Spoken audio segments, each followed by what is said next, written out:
5 years of silence, and then my phone lit up with her name. I let it ring twice before I understood what I was looking at. My mother. The woman a jury sent away for 25 years. Reaching out like nothing happened. Like there wasn't a soundproof closet still standing in a basement that isn't hers anymore. I didn't answer. But it dragged me back anyway. Back to the house, back to the rules, back to the year everything started. I was 6 years old the first time. She taught me what silence cost. I'd fallen, split my knee open, and I was crying the way 6-year-olds cry. Loud, ugly, honest. My mother didn't comfort me. She crossed the kitchen, pulled a dish towel off the oven handle, and pushed it into my mouth until the crying stopped. She called it misophonia. A real condition. She said, the kind where ordinary sound becomes unbearable pain. And maybe somewhere underneath all of it, that part was even true. But what she built on top of that diagnosis wasn't treatment. It was architecture. A cage, engineered one rule at a time, and I was the only one who ever lived inside it. If I snored, a horn blasted in my room until I woke up gasping. If I cried, I learned to cry with my mouth shut, tears running silently down my face while my chest shook without a sound. By the time I was 9, I didn't flinch at footsteps anymore. I flinched at breathing. Mine in a room she might be standing in. Then came my 9th birthday. She handed me a homemade report card. Empty rows, waiting to be filled. She called it the quiet point system, and for a 9-year-old with a heart that still loved her mother without condition, it almost sounded like a game. I didn't notice, not yet, the sticky notes already creeping across the kitchen. A number stuck to every item in the fridge. Bread, 2 points. Meat, 10. Silence, price like currency, and I was about to learn I'd been broke my whole life without knowing it. I earned 30 points that first day. 30 points for holding my breath through a shower, for changing in a school bathroom stall instead of my own room, for existing like a held breath from sunrise to sundown. She was so pleased she let me pick anything from the fridge except my favorite ice cream. I chose steak. She overcooked it on purpose. I know that now. I didn't know it then, chewing meat, so tough it fought back, my jaw aching, saliva working overtime, just to get it down without a sound. 5 minutes on one piece. I couldn't do it. I spit it into a tissue, quiet as breath, and decided I'd rather go hungry than risk the noise. She noticed anyway. A cow died for you today, she said, and her voice had a flatness to it that was somehow louder than screaming. Put it back in your mouth. Now. I did. My hands shook doing it. And when my tongue clicked once, just once, against the roof of my mouth, the room went dead silent, the kind of silence that is weight, that presses on your chest before the storm actually breaks. She slammed both fists on the table. Called me something a mother should never call her child. Burned the report card on the stove in front of me, like she was executing it. Then she grabbed my hands and shoved them toward the burner, not into the flame, never quite into the flame, just close enough that I understood exactly what closeness meant. The burning you feel right now is only 20% of what you make me feel. I didn't cry. I want you to understand what that cost me because it wasn't strength, it was survival math. Crying makes noise. Noise gets punished. So a 9-year-old girl swallowed her own tears and went to bed with a stomach full of nothing, and the next day nothing again, and the day after that, until 3 days in, my body simply gave out on a school hallway floor. 20 seconds unconscious. The first thing I said when I opened my eyes was an apology for fainting too loudly. That's when the guidance counselor's face went white. That's when I got a chocolate bar shoved into my hands and a banana and a granola bar, and I ate them so fast I gagged, and she didn't ask a single question. She just picked up the phone. I sat there, perfectly still, while she reported me to Child Protective Services in a voice that cracked on my mother's name. For a few hours, I thought it was over. I told a stranger everything. The towel, the horn, the points, the tissue, the stove, and she wrote every word down with a pen that never stopped moving. A nurse weighed me. 72 pounds. She frowned at the number like it physically hurt her. Then my mother arrived at the school, and I learned something that would define the next year of my life. She was already 3 steps ahead of every person trying to save me. By the time CPS reached our house, the sticky notes were gone. The fridge was full. My room was clean. She had an explanation for everything, delivered in the warm, reasonable voice she saved exclusively for adults who weren't me. An eating disorder, she told them. A daughter who refuses help. No point system. No proof. Just a thin girl with no visible bruises, and a mother who cried on command. I believe something is wrong here, the CPS worker told me, kneeling so we were eye level.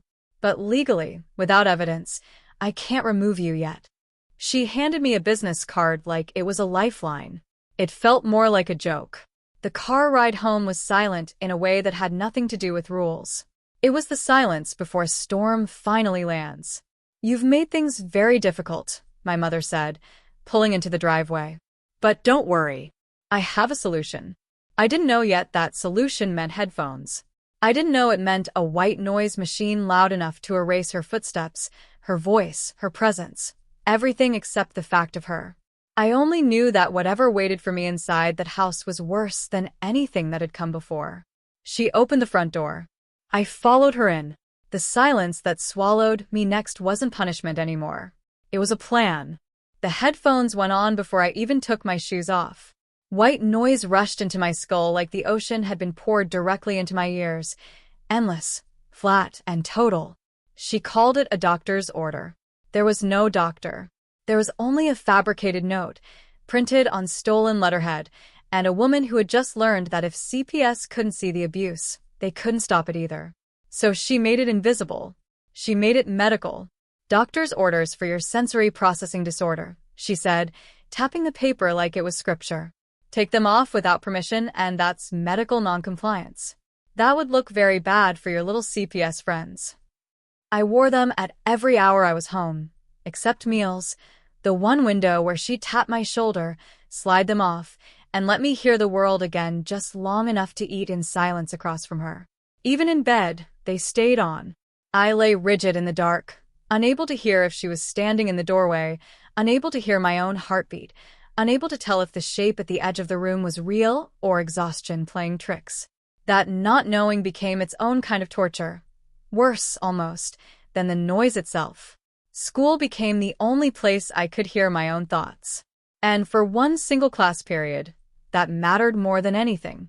Our substitute teacher had sharp, watchful eyes, the kind that lingered a second too long, like she was cataloging something the rest of the room had missed. I don't know what made me start tapping my pencil that day. Maybe some buried memory of an old movie, maybe just static finally breaking loose. Short taps, long taps, a pattern. Her hand froze mid-sentence at the whiteboard. After class, she asked me to stay behind. On a scrap of paper, she tapped out a question in the same code I'd used without even realizing what it was. Are you okay? I answered the only way I knew was safe. 3 short, 3 long, 3 short. Who was hurting you? She wrote next. My hand shook around the pencil. I tapped one word, slow and deliberate. Mom. I'll help, she wrote back. Be careful. Act normal. For the first time in months, something loosened in my chest. Hope, thin and dangerous, but real. It didn't last. That night my mother mentioned, almost casually over dinner, that Miss Seaby might be transferred soon. A week later, she was gone. When she resurfaced, she wouldn't meet my eyes. A note appeared under my paint palette in art class. Your mother visited my apartment. She knows where I live. I'm sorry. My mother always knew. That was the horror underneath everything, not just what she did, but how completely she saw every attempt to stop her coming before it arrived. Then came Dr. Klaus. Family therapy sounded, on paper, like rescue. In practice, it was a courtroom where the verdict was decided before I sat down. My mother arrived with journals, years of them, meticulously dated, describing a violent, manipulative child who didn't exist outside her handwriting. She played recordings of me screaming, slamming doors, throwing tantrums, my voice, spliced and stitched into scenes I never lived. Every real thing I said in that room got refiled under a diagnosis. Oppositional defiant disorder. Attention-seeking. Denial. You see what I deal with, she'd say, dabbing dry eyes with a tissue, and Dr. Klaus would nod like she'd just recited scripture. The medication started increasing not long after. Slowly at first, a fog behind my eyes, a heaviness in my legs, then faster, until the version of me that used to leave notes in bathroom stalls could barely hold a pencil steady enough to write one. When a teacher found one of those notes, shaky and half illegible, my mother was already standing 3 feet away, volunteering, waiting. "See what I mean?" she said. "She's regressing." The fridge camera watched me sleep. The soundproof closet in the basement, discovered by accident on a foggy, half-conscious walk through the house, became my safe space, where sound didn't escape and neither did I. 2 hours the first time. Then more. In total darkness, in total silence, I lost track of time so completely that minutes and hours became the same shapeless thing. Then my legs gave out at a fire drill. I woke up in a hospital, machines beeping, no white noise for the first time in what felt like forever, and I cried simply because I could hear myself doing it. A doctor there, kind eyes, real concern, asked what was really happening. I told her everything. I watched her lean in, and then I watched her lean back out, as my mother's paperwork, my mother's recordings, my mother's documentation did what it always did. Reframed the victim as the disorder. By the time I was discharged, the story had already calcified, a girl who hoarded pills for attention, and a mother who'd bravely caught her in time. That night, the closet time doubled. My mother's hand on my shoulder as she guided me down those basement stairs felt less gentle than it used to. "You're almost there," she whispered. "Almost ready for the next phase." I didn't ask what the next phase was. Some part of me already knew she was going to make me disappear, the way she'd made someone disappear before me. A name I'd never heard until a library table, a book slid across it, one line written in pencil inside the cover. She did this to another child. I found proof. Miss CB. Back and building something real behind the scenes, even as my mother's grip tightened, like she could feel the walls starting to shift. That night at dinner, my mother's eyes kept flicking to her phone. "Some staff turnover at your school," she said, too lightly. Nothing to worry about. But I saw the calculation behind her eyes. She knew something had cracked. The medication that night tasted stronger than usual. I fought to stay awake, some animal instinct screaming that if I went under now, I might not wake up anywhere I recognized. I lost that fight in the doorway light, her silhouette the last thing I saw, her voice soft and final. "Soon, sweetheart. Very soon. This will all be over." I woke to her hands on my shoulders, shaking hard enough to rattle my teeth. "Get up. We're leaving." The headphones were already clamped over my ears before I understood what leaving meant. Through the white noise and the drug-thick fog behind my eyes, I registered suitcases in the trunk.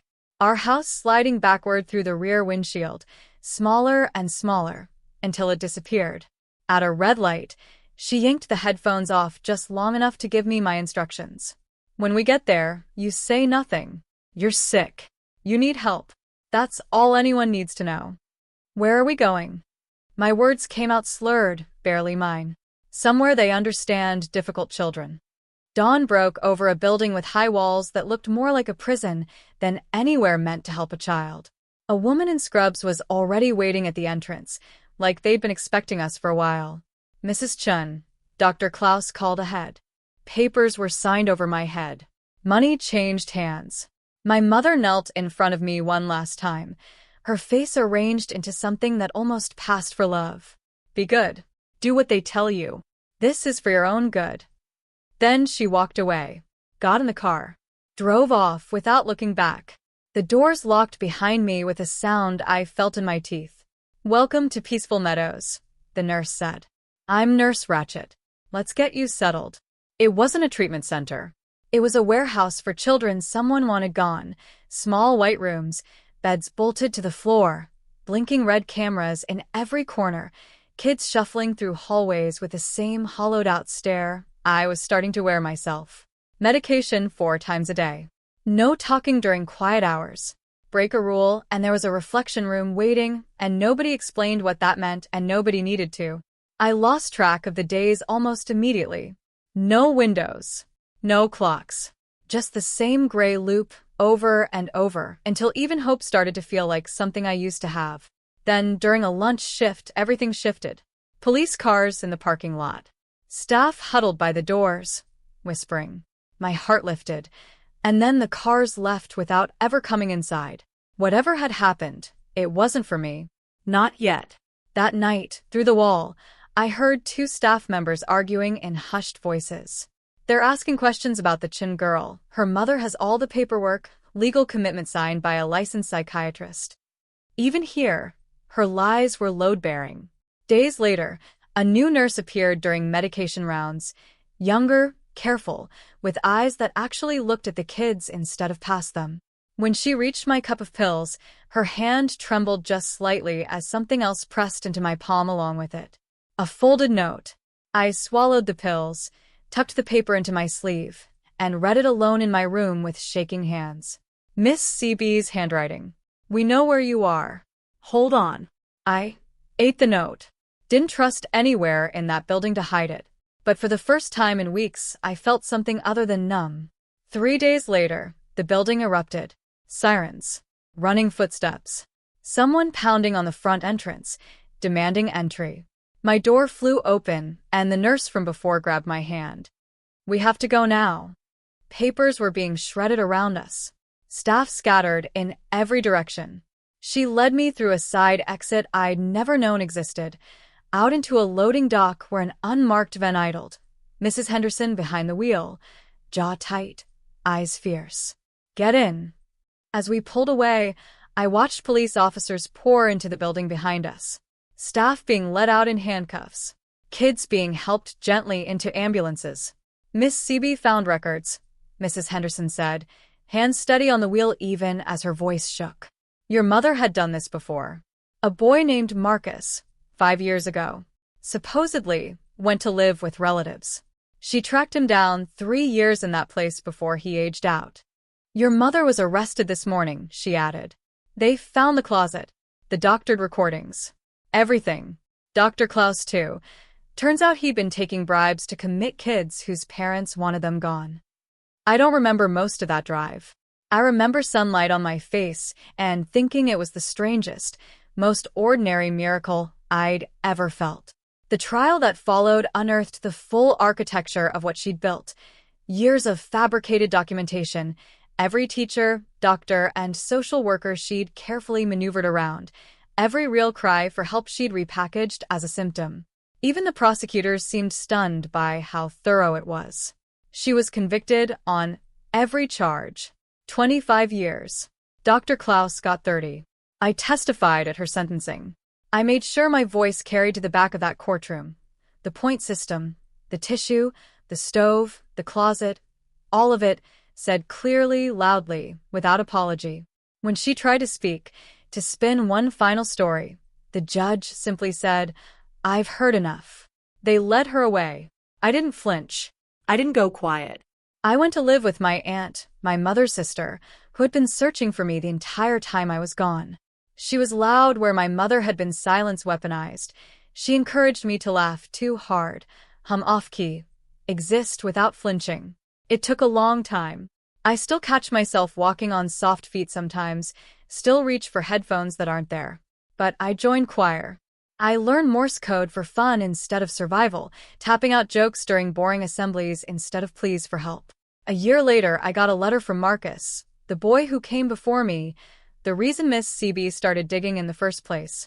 He was in college, studying social work, determined to catch the kids the system almost let slip through. On my 18th birthday, my aunt's kitchen filled with people singing happy birthday off-key and much too loud, and I closed my eyes and let every note of it wash straight through me. That's the part of the story that lived in me for 5 years. Warm, hard one, finally quiet in a way I chose for myself. And then, this week, her name lit up my phone. I still haven't decided if I'm going to answer.